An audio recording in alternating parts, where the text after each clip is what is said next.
Elkardisein proiektuaren helburua, Gipuzkoako enpresetan diseinu estrategikorako gaitasunak barneratzea da, euren lehiakortasuna indartzeko.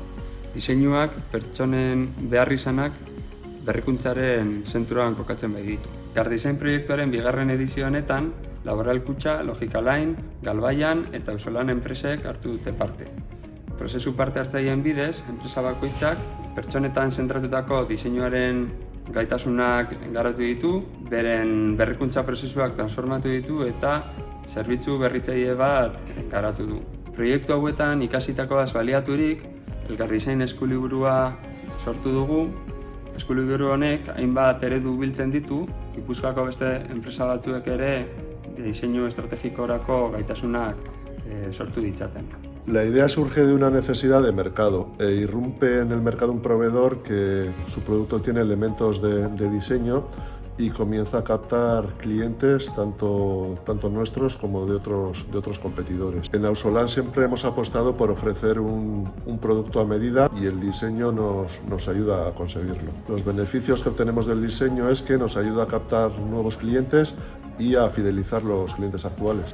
Coincide en un momento en el que Mondragón está apostando por implementar en las cooperativas herramientas de gestión de la innovación y es cuando Auzolan empieza a capacitarse y a tomar contacto con la herramienta de diseño. Es una herramienta válida para dar soluciones de mercado y activar y que sea palanca para impulsar la innovación en la cooperativa. Nos capacita de alguna forma también a nuestros equipos en crear nuevos diseños y desarrollar nuevos productos y servicios que garanticen una cartera de productos competitivas en el mercado. Proiektu hau gaur egun jabetza industrial eta intelektual mailan daukagun erronka nagusienari entzuteko asmoz sortu genuen. Hau da, enpresak jabetza industriala eta intelektuala aktiboki kudeatzera pasatzen lortu nahi dugu, jabetza industriala eta intelektuala maila estrategikora eramanez. Proiektuaren hasieran egindako barne eta kanpo analiziak oso baliagarriak izan dira gure zerbitzuan hobetu beharreko alderdiak detektatzeko eta baita gure bezeroekin izandako elkarrizketetan kontrastatzeko. Proiektuan zehar, Mondragon Unibertsitateak gidatutako tailer parte hartzaileekin pertsonen zentratutako diseinu tresnak erabili ditugu eta gure bezeroen lehiakortasuna indartzeko eta hobetzeko lagunduko duten bi zerbitzu nagusi diseinatu ditugu. Galbaianentzat proiektu hau oso lagungarria eta interesgarria bilakatu da.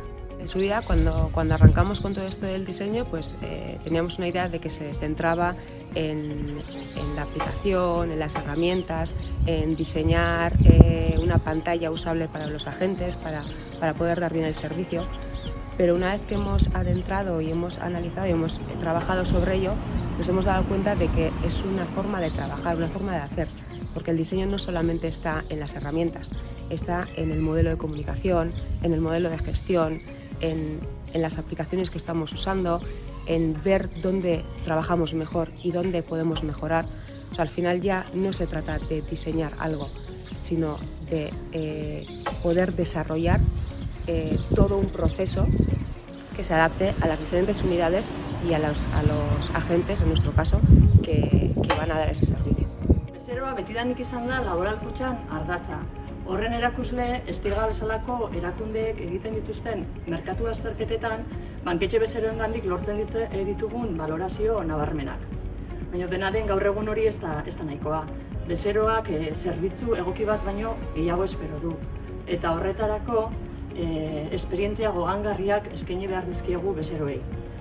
Bezeroengan pentsatzetik, bezeroek pentsatzen duten bezala pentsatzera pasa behar dugu. Eta horretarako pauso hori emateko ezinbesteko dira pertsonengan zentratutako gaitasunak garatzea. Gure helburua design thinking eta pertsonetan zentratutako diseinuaren tresna kontzeptuak eta egiteko erak geureganatzea izan da. Oinarri horrekin, bezero esperientziaren inguruko metodologia propio bat eraikitzeko.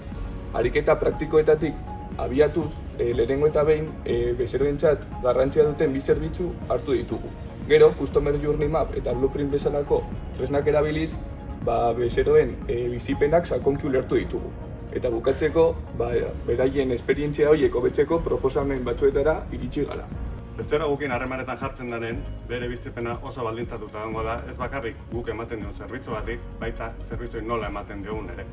Eta hori, era era edo modu egokin egiteko beharrezkoa izango da bezero horrekin harreman zuzen bat bilatzea eta sakonki ezagutzea bere nahiak, bere bildurrak, bere sentipenak eta ezagutza sakon hortatik zerbitzu bere eraikitzeko gai izatea. Prozesu honetan oso lagungarrik izaten die diseinu herramienta. Bezeroen gogobetetzea mailan entitate erreferentea izaten mantentzeko eta baita teknologian hain disruptiboa den gaur egungo merkatuan lehiakorrak izaten jarraitzeko beharrezkoa ikusten gendun nolabait salto kualitatibo bat ematea, ezta? Eta zentzu horretan hau izen da gure apostua. Nolabait bezeroen gogobetetzean, leialtasunean eta baita entitatearen emaitzetan eragina izatea espero duguna. Eman dugun lehen urratsekin oso pozik gaude eta Mondragon Unibertsitatearekin elkarlana hasiera batetik oso erraza izan da, ezta? Eta seguru aurrerantzian elkarrekin proiektu desberdinak abian jartzeko aukera izango dugula.